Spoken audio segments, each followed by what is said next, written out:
And soft acid base, यानी कि hard के साथ रहना पसंद करता है जबकि सॉफ्ट के साथ रहना पसंद करता है। तो आपने ये देखा कि कैल्शियम कार्बोनेट में कैल्शियम पर चार्ज +2 है, तो ये हार्ड एसिड है और ये हार्ड बेस है, और ये अपने मार्बल पत्थर, और जो अपने चोक होता है, चोक का सूत्र भी कैल्शियम कार्बोनेट होता है, तो ये हार्ड के साथ रहना पसंद करता है। और जो अपनी हड्डियां होती है, हड्डियां में क्या होता है, Ca3PO4 की होल ट्वाइस, ये भी, इसमें भी जो है वो हार्ड ही है कि Ca+2 और PO4-3, तो ये हार्ड एसिड है और ये हार्ड बेस है कि हार्ड के साथ रहना पसंद करता है। कोई भी सूत्र देख लो आपको प्रकृति में पाए जाने वाला है, वो उसमें हार्ड के साथ मिलेगा, सॉफ्ट के साथ मिलेगा, ऐसा होता है। इसके साथ आपने ये ध्यान दें कि इसको ऐसे याद रखो, यूडियर हो यानी कि वाई डी और एचओ, इट्रियम डायस्पेरियम और होलियम, ये प्रकृति में एक साथ मिलते हैं। क्यों मिलते हैं? क्योंकि इनका आकार क्या होता है, बिल्कुल समान होता है, इसलिए प्रकृति के अंदर एक साथ मिलते हैं।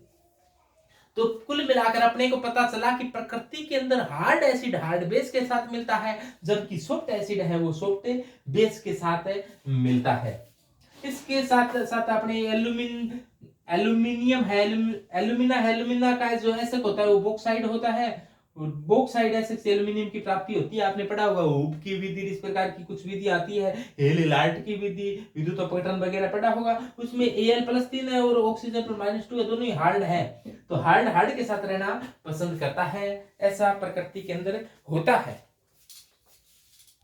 तो संकुलों के स्थायित्व में ऐसा बताया जाता है कि हार्ड एसिड होते हैं वो हार्ड बेस के साथ, जबकि सॉफ्ट एसिड होते हैं वो सॉफ्ट बेस के साथ। संकुलों में होता क्या है, सबसे पहले तो बात करें, संकुल बनते हैं तो कोई मेटल होता है, और मेटल के साथ लोन पेयर डोनेट करने वाला होता है वो लिगेंड होता है, और लिगेंड्स कहाँ यूज जाता है, लिगेंड वह स्पीशीज जिसके पास डोनेट करने के लिए लोन पेयर उपस्थित हो तो उसे लिगेंड कह देते हैं। तो ये मेटल हो गया, लिगेंड हो गया, और इस प्रकार से बंध बनता है। तो मेटल लोन पेयर लेने का काम कर रहा है, इसीलिए क्या है, एसिड है, और ये लोन पेयर डोनेट करने का काम कर रहा है, इसीलिए ये बेस है। यदि मेटल सॉफ्ट है तो बेस भी यदि सॉफ्ट होगा तो जो बना हुआ संकुल होगा वो ज्यादा स्थायी होगा। इसके विपरीत यदि मेटल हार्ड है, मेटल हार्ड एसिड है, और लिगेंड भी क्या है हार्ड एसिड है, तो हार्ड का जो कॉम्बिनेशन बनता है वो भी क्या होगा, यदि मेटल भी हार्ड एसिड है और ये भी हार्ड एसिड है तो भी बना हुआ संकुल क्या होगा, ज्यादा स्थायी होगा। कैसे, देखो ध्यान से। तो संकुल के स्थायित्व की व्याख्या जैसे भी सिद्धांत से कैसे की जाती है, जैसे मान लो कि Ag+ था, इसके पास लोन पेयर डोनेट करने के लिए आयोडीन आया, और लोन पेयर डोनेट आयोडीन ये कर रहा है और कर चुका है। यहाँ पर आयोडीन, मान लो कि 2 आयोडीन आए थे, 2 आयोडीन ने Ag को दे दिए,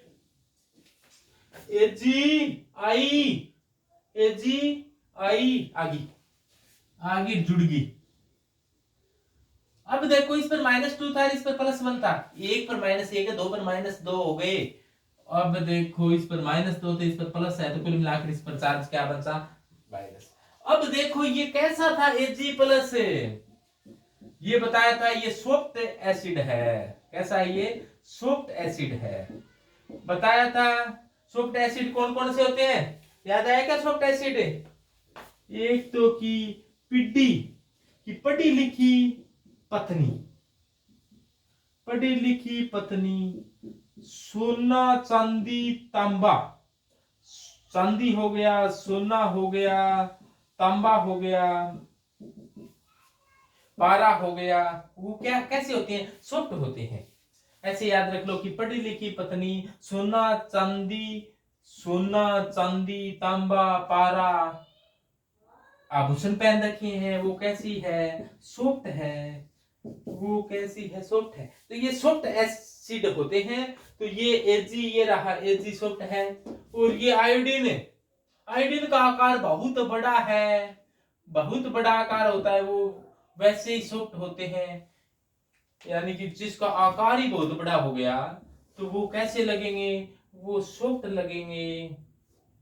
तो ये देखो ये बहुत मोटा हो चुका है, मोटी हो चुकी है, ऐसे मान लो। तो बेस को अपने ऐसे कह दे बहुत मोटा हो चुका है, मोटी हो चुकी है। तो ये भी सॉफ्ट है, ये भी सॉफ्ट है, मोटे होते हैं वो गिले गिले सॉफ्ट हो जाती हैं। अब देखो सॉफ्ट सॉफ्ट का कॉम्बिनेशन बना है, तो इस बेस में सॉफ्ट ही क्या है, एसिड है, सॉफ्ट ही क्या है, बेस है। सॉफ्ट सॉफ्ट का कॉम्बिनेशन है तो क्या होगा, मोर स्टेबल बनेगा, ज्यादा स्थायी बढ़ जाएगा, ये बहुत ही अच्छा स्थायी बन गया है यहाँ पर। यदि ऐसा होता कि आयोडीन की जगह फ्लोरीन होता, यदि ऐसा होता कि यहाँ पर जो आयोडीन है ये तो सॉफ्ट ही है, सॉफ्ट एसिड है, लेकिन अब आयोडीन की जगह क्या आ गया, मान लो फ्लोरीन आ गया, ये कैसा है, हार्ड बेस है। तो हार्ड बेस है, ये बहुत ही हार्ड है, तो बनेगा क्या, AgF2 माइनस बनेगा। तो ये क्या है, सॉफ्ट एसिड और हार्ड बेस से मिलकर बना हुआ है, इसलिए क्या होगा, लेस स्टेबल होगा। ये अपने ये ऐसे ऐसी व्याख्या केवल HCl सिद्धांत से की जाती है, लेकिन अपने सीधा ही देखें कि Ag के साथ F है, Ag के साथ I है, तो अपने को ये कम स्थायी दिखता है, लेकिन वास्तव में क्या होता है, ये ज्यादा स्थायी होता है, मोर स्टेबल होता है। इसकी व्याख्या HCl सिद्धांत के हिसाब से की जाती है। तो HCl सिद्धांत बहुत ही अच्छा है, इसके द्वारा संकुल की स्थायित्व की व्याख्या बड़ी जोरदार तरीके से की गई कि हार्ड हार्ड के साथ और सॉफ्ट सॉफ्ट के साथ जो कंपाउंड बनाता है वो मोर स्टेबल होते हैं। लेकिन हार्ड सॉफ्ट या सॉफ्ट हार्ड का जो कॉम्बिनेशन होगा वो लेस स्टेबल होगा, कम स्थायी होगा। लवणों की विलेयता की व्याख्या, लवणों की विलेयता, लवणों की विलेयता की व्याख्या, लवणों की विलेयता की व्याख्या कि कौन किसके अंदर घुल जाता है, कौन किसके अंदर नहीं घुलता। यानी कि लवण है वो किस प्रकार से विलेयता होती है उनकी, इसके बारे में बताएंगे आपको। तो इसमें आप ऐसे ध्यान रखना कि हार्ड हार्ड व सॉफ्ट सॉफ्ट है वो आपस में घुल जाता है। तो कोई लवण किसी विलायक में विलय होगा या नहीं, इसका निर्धारण HCl सिद्धांत के अनुसार होता है। यदि कोई विलय किसी विलायक के साथ क्रिया कर मृदु मृदु या कठोर कठोर प्रकार का लवण बनाता है तो वह विलय विलायक में घुल जाता है। जैसे HgO HCl में घुल जाता है, लेकिन HgS HCl में नहीं घुलता है। देखो कि HCl है वो HgO में घुल जाता है, जबकि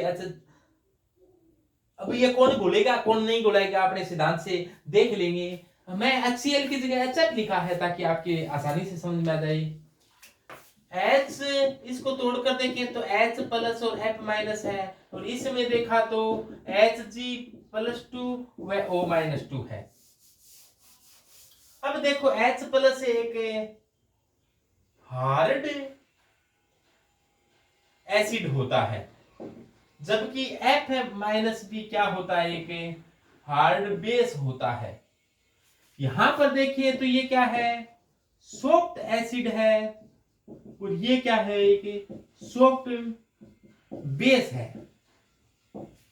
तो देखा कि सॉरी O-2 कैसा होता है, हार्ड बेस होता है।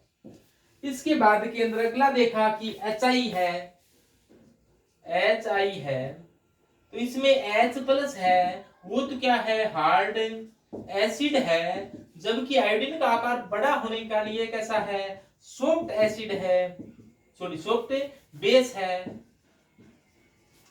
और इसमें HgO की बात करें तो क्या हो जाएगा, Hg+2 है वो क्या है, सॉफ्ट एसिड है, जबकि O-2 क्या है, हार्ड बेस है।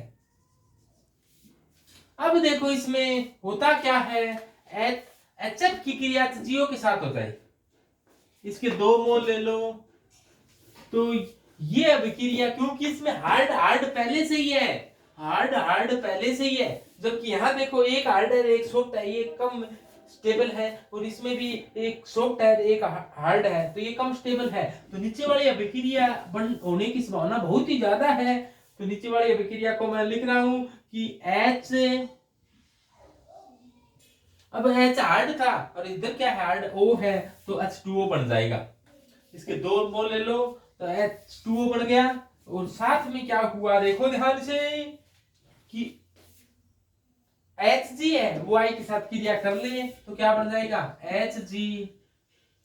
Hgi2 बन जाएगा। तो ये अभिक्रिया होने की संभावना है, यानी कि ये तो संभव हो जाएगा, जबकि यहाँ पर पहले वाले में क्या है, पहले ही हार्ड हार्ड है, तो वहां पर क्या है।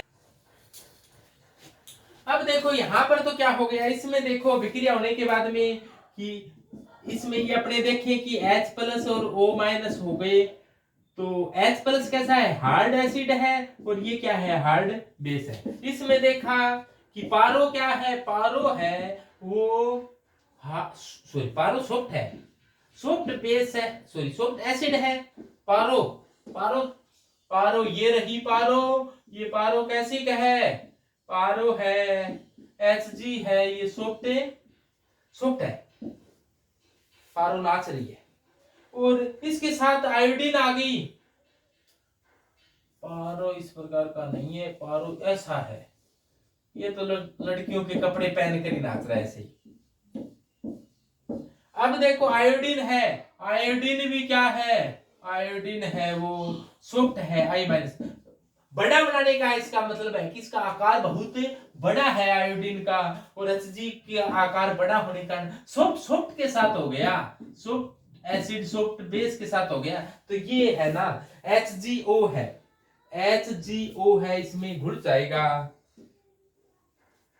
कि HgO है वो HI में आराम से घुल जाएगा, घुलकर क्या बना लिया, HgI2 बना लिया, जबकि HF को HgO में HgO को HF में घोलना चाहिए तो ये नहीं घुलेगा, क्योंकि ये नो रिएक्शन होगी। क्यों, क्योंकि पहले से स्थायी हार्ड हार्ड के साथ बैठा है, पहले से ही हार्ड हार्ड के साथ बैठा हो, पहले से ही कॉम्बिनेशन बहुत ही अच्छा बना हुआ है, अब ऐसा कॉम्बिनेशन है वो बहुत ही अच्छा बना हुआ है, ये टूटने नहीं चाहते, यानी कि पहले हार्ड हार्ड के साथ बैठा है, तब ये हार्ड सॉफ्ट नहीं होना चाहते, इसलिए ये अभिक्रिया संपन्न नहीं होगी, यानी कि HgO HF में नहीं घुलेगा, HCl में भी नहीं घुलेगा, HCl ले लेते तो भी उसमें भी नहीं घुलता। तो इसका अगला अनुप्रयोग है वो सिम्बायोसिस है, सिम्बायोसिस के साथ अपने पढ़ा था, बात वही है कि हार्ड हार्ड के साथ रहना पसंद करता है, सॉफ्ट सॉफ्ट के साथ रहना पसंद करता है, तो सिम्बायोसिस के लिए अपने पढ़ चुके हैं, अपने एक वीडियो है वो अलग से सिम्बायोसिस का है, तो वहां पर आप अध्ययन कर सकते हैं। तो ये सिम्बायोसिस अपना हो चुका है। तो सिम्बायोसिस में आपने ये पढ़ा था कि हार्ड हार्ड के साथ रहना पसंद करता है, जबकि सॉफ्ट सॉफ्ट के साथ रहना पसंद करता है, तो ये सिम्बायोसिस यानी कि सहजीवन होता है। इसमें आपने फ्रिंकलस्टाइन अभिक्रिया भी पढ़ी थी। तो इसके बाद में अगला अनुप्रयोग आएगा जल अपघटन, अभिक्रिया की दिशा का निर्धारण कैसे होता है, तो ये है तो छोटे लेकिन टाइम बहुत